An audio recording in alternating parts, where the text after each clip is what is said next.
అమెరికాలో జింకలకు జాంబీ రోగం. వందలాది వన్యప్రాణులు మృతి. దీనికి సంబంధించిన మరిన్ని వివరాలను ఈ వీడియోలో తెలుసుకుందాం.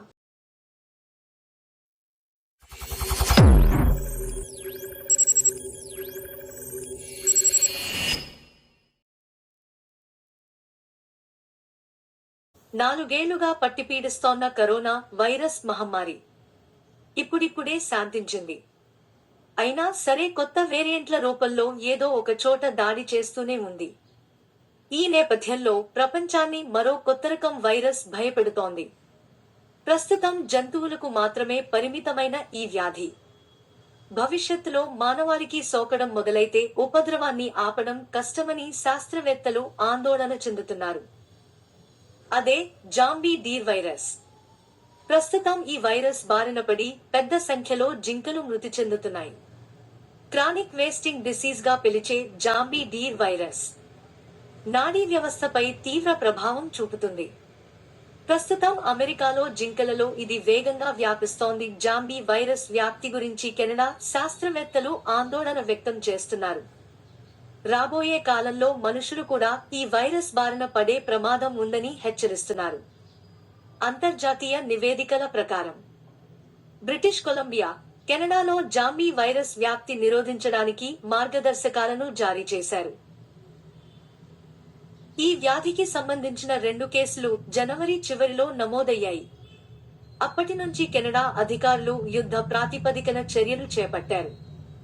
రోడ్డుపై చనిపోయి ఉన్న ప్రతి జింక, దుప్పి, ఎల్క్ లేదా కారిబోల కళేబరాలను పరీక్షించాలని ప్రభుత్వాలు ఆదేశాలు జారీ చేశాయి. జాంబీ డీర్ వైరస్ మెదడు, ఇతర కణజాలాలలో పేరుకుపోయి శారీరక, మానసిక ప్రవర్తన మార్పులు, క్షీణత, చివరికి మరణానికి కారణమవుతుంది.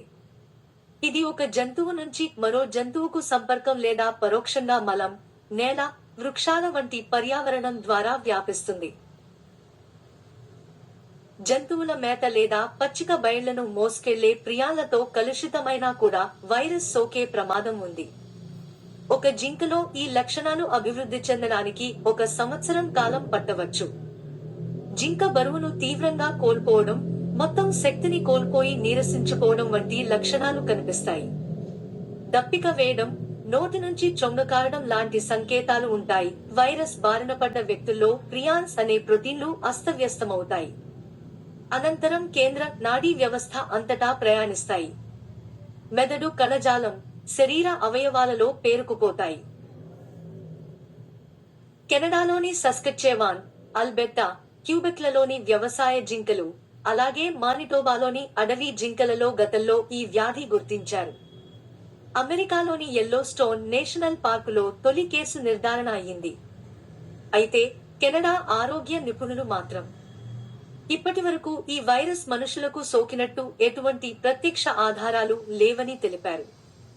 కానీ మకాక్లపై గత పరిశోధనలు మనుషులకు ఈ వ్యాధి సంక్రమించడం సాధ్యమని సూచించాయని కాల్గరీ యూనివర్సిటీ వెటర్నరీ స్కూల్ శాస్త్రవేత్త హెర్మాన్ షెడ్జెల్ అన్నారు. మా ప్రయోగాత్మక నమూనాలలో జాంబీ డీర్ వైరస్ మానవులకు సోకే అవకాశం ఉంది.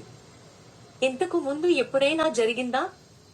వేట మాంసం తినడం వల్ల మనిషికి ఈ ప్రియాన్ వ్యాధి ఉందని మీరు చెప్పడానికి ఆధారాలు లేవు. అయితే భవిష్యత్తులో ఇది జరుగుతుందా అంటే అవుననే సమాధానం వస్తుంది అని వ్యాఖ్యానించారు.